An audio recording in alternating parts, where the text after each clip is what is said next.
자유롭게 질문해 주세요. 네. 일단 제일 먼저 올린 친구한테 베네핏을 줘야 되나? 가장 먼저 질문한 친구에게도 소정의 상품을 목사님이 주도록 하겠습니다. 제일 먼저 질문한 친구. 네, 왜요? 네, 너무 이상한 질문 빼고. 설거지 꼭 해야 하나요? 아, 이거는 이제 가장 빠르게 질문하기 위해서 그래도 목사님이 꼭 얘기해 주는 얘기할게요, 이것도. 자, 집중해서. 자, 이 친구한테도 맞아요. 교회에는 다양한 주님의 몸된 교회를 세워나가는 것들이 있어요. 설거지 꼭 해야 돼요. 왜? 내가 밥 먹었으니까가 아니라 주님의 몸된 교회를 세워나가는 데는 다양한 일들이 있어요. 내가 별로 좋아하지 않는 일일지라도, 나 안 맞는 일일지라도 그 일이 주님의 교회를 세워나가고 헌신하고 봉사하는 일들이에요. 그래서 네, 있습니다. 자, 다음 질문. 천국과 지옥이 있다는 사실이 어떻게 밝혀졌나요? 이거는 두 가지 측면으로 볼 수 있어요. 과학적 측면으로 볼 수 있고 성경 말씀적인 측면으로 볼 수 있어요. 무슨 말인지 이해가요? 자, 목사님 봐요, 여기서. 자, 이제부터. 자, 천국과 지옥이 있다는 사실이 어떻게 밝혀졌나요? 이거는 우선 밝혀졌냐 했을 때 과학적으로는 천국과 지옥이 있는 것을 밝힌 적도 없고 밝힐 수도 없어요. 무슨 말인지 이해가요? 천국과 지옥은 영적으로 보이는 영의 세계이기 때문에 우리의 육신의 눈을 가지고서 이것을 논문으로 과학적으로 입증할 수 있는 과학자가 만약에 있다면은, 그리고 없다는 것도 입증할 수 있는 과학자가 있다면 노벨 평화상이 아니라 노벨 과학상이 아니라 노벨 그 어떠한 상도 받을 수 있어요. 하지만 천국이 없다는 것도 입증할 수 없을 뿐더러 과학으로는 천국이 있다는 것도 입증할 수 없어요. 하지만 말씀에선 입증된 것들이 있어요. 천국과 지옥에 대해서. 어떻게 입증되는지 아세요? 자, 소리 조금만 줄이고. 예수 그리스도의 부활을 통해서 그것이 입증이 돼요. 예수 그리스도의 십자가에서 죽으심과. 무슨 말인지 이해 어렵죠, 여러분? 예수님이 부활하신 것이 천국과 지옥과 무슨 상관이 있죠? 라고 하지만 이게 무슨 말이면 구약에서부터 시작해서 하나님이 하셨던 약속과 말씀들이 있어요. 그것의 성취가 예수님의 부활로 이루어지거든요. 근데 여러분, 이런 질문할 수 있어요. 예수님의 부활이 역사적 사실이라는 질문이 생길까 안 생길까요? 생겨요. 역사적 사실일 수 있을까, 부활이? 근데 목사님이 단언컨대 얘기할 수 있는 게 뭔지 알아요? 목사님 저번에 얘기했죠. 목사님이 어디 나왔다고? 어디가 아니라 무슨 과? 사학과 중에 하나예요. 목사님 전공 중에 하나 사학과예요. 사학과는 역사를 다루는 쪽이거든요. 근데 봐봐요. 역사를 다루는 쪽에서 뭐라고 얘기하면은 예수 그리스도의 부활의 사건은 성경을 텍스트를 문헌으로 봤을 때 다른 예수님을 믿지 않는 과학자들도 인정하는 게 이건 역사적 사실이다. 문헌에 따라서. 왜냐? 그 증거가 너무 많아요. 왜냐? 성경이 만약에 인위적으로 사람이 조작해서 썼다면은 예수님의 부활한 사건을 제일 첫 번째 본 것을 굉장히 중요하게 기록하거든요. 근데 그때 당시 이 2000년 전 당시에 이 성경을 쓸 때는 여성이 그것을 처음 목격했다고 쓰는 것 자체가 신빙성이 없던 시절이에요. 여성이 목격했다고 하면 그러니까 그 시대에는 남녀 차별이 심했어요. 여성이 목격했다고 하는 것은 과학적으로 증명되지 않는 사실이었어요. 근데 성경은 뭐라고 하면 첫 번째 예수님이 계시지 않고 부활하셨다는 걸 목격한 사람이 누구이죠? 여성들이었어요. 마리아와. 그 여성들이 적혀 있는 게 그 시대상으로서는 말할 수가 가능하지 않은 표현 방식이라는 거예요. 그래서 그것을 그 문헌을 연구하는 과학자들이나 이 학자들이 역사학자들이 봤을 때 이거는 역사적 사실일 수밖에 없다고 수긍이에요. 무슨 말인지 이해 가요? 그러니까 기독교인만이 아니라 그냥 역사를 다루는 비기독교인들조차도 예수 그리스도의 부활 사건은 이건 실제 있었던 성경에 있었던 거는 실제로 볼 수밖에 없었다는 사실들이 매우 많아요. 왜냐? 그것은 너무나도 그 당시 입장으로 봤을 땐 말이 안 되거든요. 말이 안 되는 이야기를 적어놨거든요. 하지만 이것을 오늘날의 우리의 관점으로 봤을 때는 여성이 봤다는 것을 적었다는 것은 이건 역사적 사실 그대로 적지 않고선 불가능하다 이라고 얘기할 수 있어요. 그러면 천국과 지옥이라는 것이 왜 예수 그리스도를 통해서 입증됐냐, 증명됐냐? 결국 이 부활이라고 하는 이 신앙은 하나님이 우리에게 구약부터 얘기하셨던 모든 말씀의 언약과 하나님께서 계속 얘기하셨던 모든 것의 최종 종지부기 때문이에요. 예수님의 부활하심으로써 하나님이 여러분을 위해서 구원하시고자 했던 것. 왜 구원했어? 천국과 지옥이 있기 때문에. 우리는 죽거나 살 수밖에 없는 그 운명이기 때문에 하나님께서 이 일을 감당하셨다는 것에 최종 결론이 이루어지는 거예요. 그래서 이 사실은 아까 말했죠. 과학적으로는 증명할 수도 없고 할 방법이 없다. 하지만 말씀에서는 성경에서 그 논리가 입증이 된다. 부활을 통하여. 근데 그 부활이라는 것은 우리의 세상적인 눈으로도 이해할 수 있고 접근할 수 있는 측면이 있다. 이렇게 목사님 이렇게 얘기하겠습니다. 아직 여러분이 무슨 말 하는지 잘 이해 안 될 거예요. 목사님 나중에 좀 더 쉽게 설명할 수 있는 시간이 있으면 더 얘기해 줄게요. 자, 교회에서 해야 하는 일을 선택해야 하는데 무슨 일을 선택해야 하는지 모르겠어요. 좋은 얘기예요. 우리가 저번에 팀 여러분 적어 냈죠. 나 무슨 사역. 근데 왜 목사님 얘기를 안 하지 궁금하죠. 지금 굉장히 지금 고심하고 준비하고 있어요. 그래서 여러분들이 그 적어서 낸 곳에서 사역을 해도 괜찮고, 하지만 오늘 이 친구가 질문하는 것처럼 교회에서 무슨 일을 하는지에 대해서 선택하는지 모르겠지만 그냥 적어요. 성령이가 저 제자팀이요 이렇게 적었을 때, 헬퍼팀이요 적었을 때 나랑 상관없어도 일단 부딪혀 보는 거예요. 무슨 말인지 이해 가세요? 한번 해보는 거예요. 한번 시작해 보는 거예요. 그러면서 다양한 일들을 경험해봐요. 왜냐하면 여러분은 지금 청소년의 시기예요. 청소년은 여러분의 비전이 뭔지도 자랑이 뭔지 아직 잘 몰라요.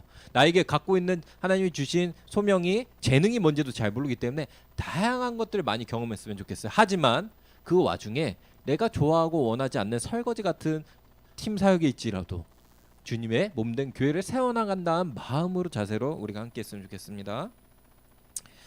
주님은 나의 모든 것을 용서해 주시나요? 내가 큰 잘못을 저질러도 사랑하고 이해해 주시나요? 우리 이거 답 알아요 몰라요? 알아요? 알죠 여러분? 자 봐봐요 동재 목사님 이 답 알아 몰라? 주님이 어떻게 해주죠? 다 용서해줘요 안 해줘요? 안 해줄 것 같아? 해줘요. 우리는 알아. 다시 말하면 우린 머리로는 알아. 근데 이 질문을 하는 이유가 뭘까요? 맞아요. 굉장히 많이 확신이 안 되고 납득이 안 돼. 그게 진짜인가? 말이 안 돼. 내가 생각했을 때 이 죄도 이렇게까지 용서해 준다고? 나를 진짜 사랑해 주신다고? 머리는 알아. 근데 그래서 중요한 게 뭔지 알아요, 여러분? 그래서 중요한 거는 여러분, 중요한 건 하나님의 말씀이에요. 말씀이 왜 중요하냐? 예수님은 나의 모든 죄를 용서해 주신다는 말씀이 성경에 있기 때문에 나는 그 성경 말씀을 믿는 거예요, 여러분. 하나님은 성경 말씀을 통해서 하나님의 뜻을 여러분에게 알려주셔요. 그러니까 그냥 목사님이 얘기하니까 용서해 주신데 다 용서해 주신데 난 모르겠는데 하지만 근데 전제 조건들이 몇 가지 있어요, 여러분. 내가 이거 죄 짓는 거 알면서도 고의로 짓는 죄? 그런 죄는 안 된다고 해요. 그리고 내가 죄를 지어놓고 무슨 책임감 회피하듯이 하나님 죄송합니다 용서해 주세요 이런 거 아니에요. 하나님 앞에 여러분이 진실로 주님 앞에 기도하면서 나아갔을 때 예수님의 보혈의 피로 나의 죄를 용서해 주시는 하나님 앞에 나아갈 때에 하나님은 목사님 분명히 얘기할게요. 완전히 그 죄를 사하실 뿐만 아니라 성경 말씀에 뭐라고 하면 그 죄를 기억조차 못하신다 했어요. 뭐도 못한다고 여러분? 기억조차 못해요. 여러분이 지었던 그 죄를 하나님께서 잊으시고 하나님께서 용서하시고 기억도 안 하신다고 하신 것을 여러분이 끄집어낼 필요가 있을까요 없을까요? 없어요. 그 죄를 끄집어내게 하는 사람 누굴까요? 사람이 아니라 사실 사탄이에요. 사탄은 참소하는 자라고요. 참소한다는 거는 고소하는 거예요. 다시 말하면 하나님 앞에 얘 이런 죄를 지었어요. 너 이런 죄 지었지? 사탄은 우리 안에서 자꾸 정죄감으로 너 예전에 이런 죄 지었던 거 기억 안 나? 라고 얘기하지만 하나님이 그때마다 우리에게 말씀하신 게 뭐냐? 사탄아 물러가라.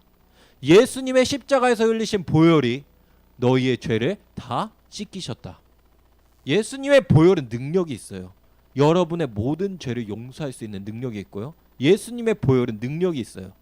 하나님은 여러분이 그 지었던 죄를 회개하며 나갈 때 다신 기억조차 안 하시는 능력이 있어요. 그러니까 나 진짜 용서해 주시는 거 맞아? 그럴 생각하지 않아도 돼요. 다만 내가 인간적으로 계산하면서 완악한 마음 가지고 회개하는 형식적인 회개 말고 주님 앞에 진실되게 회개했다면은 더 이상 거기에 대해서 두려워하지 않아도 돼요. 다만 두 번째, 큰 잘못을 저질러도 사랑하고 이해해 주시나요? 네, 사랑하고 사랑해요. 하지만 이 뒤에서 이해해 주신다는, 잘 봐야 돼요. 이해해 주신다는 건 하나님은 여전히 여러분을 사랑하시지만 징계를 하실 때가 있어요. 죄를 지으면. 무슨 말인지 이해가요? 다윗이 밧세바를 범했을 때 그걸로 말미암아 태어난 아기를 하나님은 징계하셔서 죽게 하시는 일이 있어요. 여러분이 죄를 지었을 때에 하나님께서 징계하셔서 깨닫게 해주신 바가 있어요. 그러니까 나 죄 지었어도 다 상관없어. 괜찮아. 하나님 다 사랑해 주시니까 나 구원받을 거야. 나 다 괜찮을 거야. 이거는 조심해야 돼. 무슨 말인지 이해가요? 그건 조심해야 돼요. 하나님이 사랑의 하나님이시니까 내가 죄에 진 거랑 아니요. 하나님은 사랑의 하나님이지만 동의에 죄와 절대 함께 할 수 없는 공의 하나님이에요. 여러분을 사랑하는 마음은 하나님이 여전히 있지만 만약에 죄 가운데 거하면서 이 죄로 인하여 주 앞에 회개하고 어떻게 나아가지 않고 어떻게든 나는 괜찮을 거라는 완악한 마음을 가진 것은 성경에서 양심의 화인을 맞았다고 해요. 절대 아니에요. 주님 앞에 부끄러워하고 죄송하며 엎드리며 나아가는 마음이 있을 때에 주님께서 그럼에도 불구하고 여러분을 다시 받아들여 주신 거예요. 알았죠, 여러분? 그러니까 뭐 죄 지어도 나는 상관없어 이런 마음은 절대 아닙니다. 질문이 많이 왔어요. 자, 이제는 앞에 보고 더 질문 여기까지만 다, 여기 올라온 질문까지만 다 하고 마치겠습니다. 하나님의 옆에 계신 느낌이 안 들어요. 예전에는 하나님만 바라보고 생활했던 것 같은데 바빠지면서 하나님과 점점 멀어지게 된 것 같아요. 기도를 할 때 예전처럼 감동과 은혜가 없는데 하나님과 다시 가까워지려면 어떤 기도를 해야 하나요? 목사님이 나중에 기회 되면 이런 설교를 한번 할게요. 신앙생활은 느낌이 아니다. 느낌으로 하는 신앙생활은 굉장히 위험하다. 이 얘기는 나중에 목사님 기회가 되면은 얘기할 거예요. 근데 지금 얘기하고 싶은 거는 여러분 느낌이 꼭 중요한 게 아니에요. 무슨 말인지 이해가요? 느낌이 중요한 건 아니지만 그럼에도 불구하고 여러분의 마음에 이럴 때 있어요. 나 예전처럼 은혜가 잘 안 되고 하나님과의 관계가 좀 뭔가 이게 좀 멀어져 있는 것 같고 어떻게 해야지? 이런 고민은 충분히 지금 신나는 프로도 이 친구가 한 것처럼 들 수 있어요. 이럴 때 어떻게 기도해야 되나요? 목사님 하나만 얘기해 줄게요. 첫 번째는 이거는 기도도 기도지만 여러분 중심의 문제가 있어요. 자, 잘 들어봐. 잘 들어봐. 여러분 잘 봐요. 이거 되게 중요해. 느낌에 의존하는 신앙이 아니라 여러분의 중심에 있어요. 그게 뭐냐? 첫 번째 중심. 만약 내가 나를 위해서 살고 있다면 하루하루의 삶의 중심이 여러분은 알잖아요. 내가 왜 공부하는지. 여러분은 알지 않아요? 내가 스스로 내가 오늘 왜 밥 먹고 하는지 이 모든 것의 근원의 아래를 봤을 때에 나를 위해서거나 나를 위한 부모님이나 아니면 나에게 갖고 있는 다른 기대감이나 내가 해야 되는 책무가 아니라 정말 하나님을 위해서 나아간다는 그 중심이 분명히 있는 친구는 두렵지 않고 흔들리지 않아요. 순간순간 느낌에 의해서. 무슨 말인지 이해가요? 중심이 분명한 친구는 절대 흔들리지 않아요. 그래서 가장 중요한 건 지금 회복돼야 되는 것은 단순히 느낌적인 감동과 은혜가 필요한 게 아니라 내 중심이 분명하게 자리가 잡혀 있어야 돼요. 그러면 흔들리지 않아요. 첫 번째. 두 번째. 어떻게 기도해야 되냐? 여러분 기도는 다양한 방식이 있어요. 통성 기도도 있고 하지만 목사님이 여러분에게 해주고 싶은 말이 있어요. 목사님은 여러분 나이 때 이렇게 얘기하는 설교 목회자가 하는 거 잘 안 들었거든요. 싫어했거든요. 목사님은 여러분 나이 때 방언기도를 되게 많이 했어요. 우리 서강교에서 우리도 방언기도 계속해. 방언기도의 유익은 목사님이 얘기할 때 몇 시간 얘기해도 끝이 없어요. 하지만 목사님이 여러 기도를 하고 계속하면서 느낀 것 중에 청소년 시기에 되게 필요한 것 중에 하나가 뭔지 알아요? 한국말로 기도해라가 아니라 여러분이 하나님 앞에 솔직하게 내 마음을 토로하는 기도가 필요해요. 무슨 말인지 이해가요? 맨날 목사님 무슨 말인지 이해가요? 이 말 맨날 하지. 하나님 앞에 솔직하게 기도할 수 있어야 돼. 그게 장소가 시간이 어디가 됐든 여러분이 교회에 나오지 못했든 심지어 화장실이라도. 목사님 잠깐 이 얘기를 할게요. 목사님이 군대에 갔을 때 너무 기도하고 싶은데 기도할 시간이 없었어. 찬양하고 싶은데 찬양할 시간이 없어. 그걸 어떻게 했는 줄 알아요? 신병이 때는 목사님 나온 군대는 화장실 갈 때도 허락을 받았어야 됐어. 화장실 갔다 와도 될까요? 이렇게 근데 그 시간이 없어. 그래서 해야 되는 게 있는데 물을 그 뭐라 해야 되죠? 그 막사 안에서 물을 때우는 뭐 채우는 일을 목사님이 했어요. 그 물을 채우러 정수기에 가가지고 물을 채울 때마다 그때마다 기도하고 찬양했어요. 우리 새벽마다 맨날 야베스의 기도 그 찬양을 항상 하나님께 했어요. 원컨대 주께서 나에게 복에 복을 더하사 나의 지경을 넓히시고 주의 손으로 나를 도우사 나로 환난을 벗어나 근심을 명케 하소서. 목사님의 진짜 속내는 이 뒷부분에 있었죠. 나로 환난을 벗어나 근심을 명케 하소서. 항상 거기에 마음의 진짜 중심이 거기 있었지만 근데 여기서 목사님 하고 싶은 말은 뭐냐? 여러분이 교회에 지금 뭐 매일같이 나와서 기도하지 않는 건 목사님 알아요. 그리고 쉽지 않다는 것도 알아요. 기도해야 되지만 근데 더 중요한 건 뭐냐? 여러분의 각자의 삶의 자리에서 심지어 목사님처럼 정수기에 물 따러 갔을지라도 심지어 화장실에 잠깐 혼자 가는 그 순간일지라도 하나님 앞에 솔직하게 기도해야 돼요. 이 친구가 진짜 은혜를 회복하고 싶다면 하나님한테 솔직하게 누구보다도 그 어떤 친구보다도 누구에게도 말할 수 없는 말을 하나님께 해야 돼요. 그건 입술이 아니라 마음이라도. 무슨 말인지 이해가요? 왜냐? 자 봐봐요. 하나님은 있잖아요. 눈에 보이지 않고 하나님은 옆에 계시지 않은 것 같고 예수님은 여러분과 함께하지 않는 것 같잖아요. 근데 믿음의 눈을 열어야 돼. 뭐? 예수님은 지금 내 옆에 계시고 주님은 내 말을 들으신다. 이걸 여러분이 분명하게 생각하고 갖고 있는 친구. 지금 예수님은 나에게 답변을 안 하시지만 분명히 듣고 계셔. 예수님은 내게 말씀하시고 나는 못 듣지만 예수님은 분명히 말씀하셔라고 생각하고 기도해야 돼요. 그럼 뭐라고 기도해요? 다양하게 있는 순간 일들을 솔직하고 진실되게. 이해가요 여러분? 그걸 하고 주님과의 관계가 열려지기 시작할 때 주님과 늘 기도하고 주님과 함께했던 사람이 그 은혜의 길이 열려지는 거는 굉장히 쉬워요. 그리고 느낌적인 느낌이 없을지라도 그 길은 분명하게 가고 있기 때문에 문제가 없습니다. 알았죠 여러분? 느낌이 신앙생활에 그 좌우가 되면 안 된다. 나중에 말씀이라는 걸 목사님 얘기해 줄게요. 느낌만이 아니라 그건 나중에 기회 되면. 야 목사님 아들 태어난 거 축하해요. 아무것도 모르는 아기들 어떻게 예배드릴 수 있나요? 네 고마워요. 목사님 아들 태어났어요. 이름은 권준입니다. 아무것도 모르는 아기들은 어떻게 예배드릴 수 있을까? 목사님도 이 고민 많이 했어요. 근데 우리는 잘 몰라요. 우리는 하나님의 그 영적 세계에 깊으신 것을 다 알 수가 없어요. 우리가 아이의 그 모든 것을 알 수 없고 하나님의 영적 원리를 다 알 수 없는 것처럼. 하지만 아이들이 뱃속에 있을 때 아이들이 엄마와 부모님과 함께 오늘 목사님 아들도 같이 예배드렸거든요. 그 목사님 와이프랑 같이 예배드려서 목사님한테도 사진 보내주고 했는데 부모님과 함께 예배드릴 수 있죠. 근데 이 아이들이 예배드리는 것을 진짜로 하나님 앞에서 구원받을 수 있는 신앙이냐라고 했을 때는 모르겠어요 목사님도. 하지만 그것을 결정하시는 분은 하나님이세요. 그리고 하나님께서는 그 아이가 막 여러분 태어난 지 막 일주일 된 아이가 나 하나님 믿어 예수님 믿어 이게 가능해요 불가능해요? 우리가 알 때 불가능해. 하지만 하나님은 하나님의 아시는 그 아이에게 갖고 계신 영적인 일을 통하여 어떤 일을 일어나가시는지 모르는 거예요. 무슨 말인지 이해가죠? 우리의 두뇌를 통하여 하나님의 영적 모든 세계를 다 100% 이해하려고 하는 것은 이미 불가능한 일이에요. 하지만 하나님은 우리 어떻게 믿죠? 하나님은 선하세요? 안 선하세요? 선하시고 하나님은 이 모든 것들을 아시는 분이시기 때문에 하나님의 역사하심이 분명히 있으실 거다. 우리는 그렇게 믿고 그 가운데 함께 예배하고 기도하며 나아가는 겁니다. 그래서 유아 세례가 있는 거고요. 알았죠 여러분? 네, 이 정도로만 설명하겠습니다. 자, 마지막 오늘 자유질문이니까 막 지구가 또 나오네. 이 지구는 하나님의 말씀을 만들어졌다고 했는데 말로 생겨라 해서 생긴 건가요? 네, 하나님이 네 맞아요. 태초에 창세기 1장 1절이 뭐죠?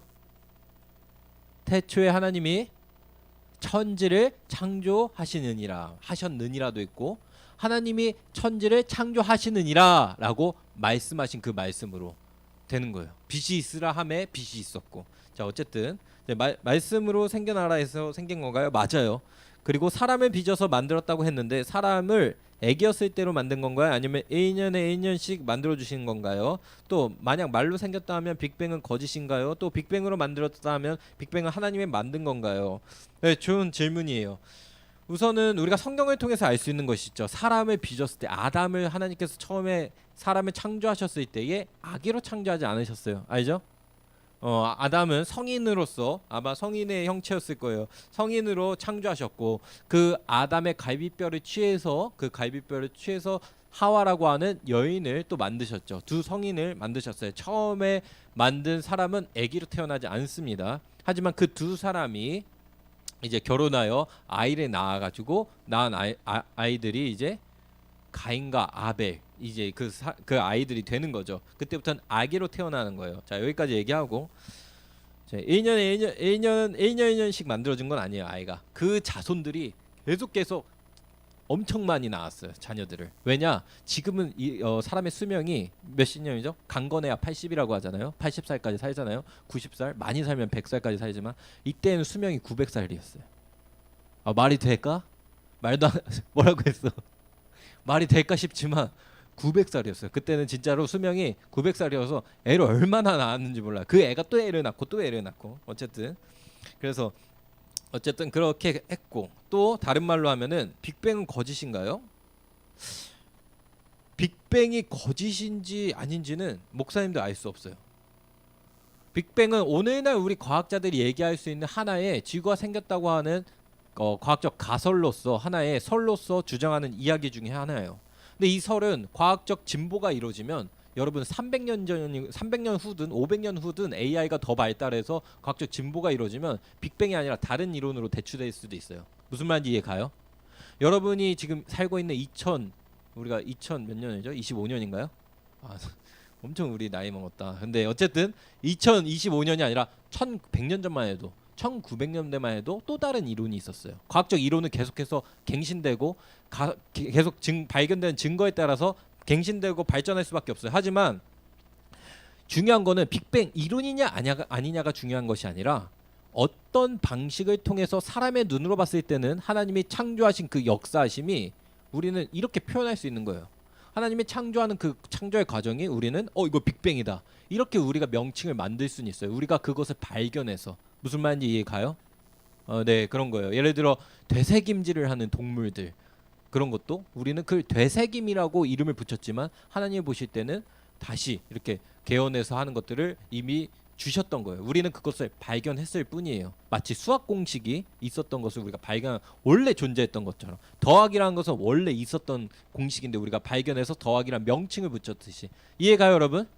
네, 그렇게 생각하면은 될 것 같습니다. 그래서 빅뱅이 뭐 빅뱅이 됐든 뭐가 되었든 하나님이 창조하신 것은 다 하나님이 하셨고 하나님이 만드셨다. 거기에 우리가 이름을 뭐라고 붙이든 가설을 뭐라 붙였든 그것은 차이가 있을 수 있지만 그것을 이루신 분은 오직 하나님이시다라고 하는 것을 여러분 기억했으면 좋겠습니다. 알았죠, 여러분? 네, 오늘 여기까지 하고 질의응답 마치도록 하겠습니다.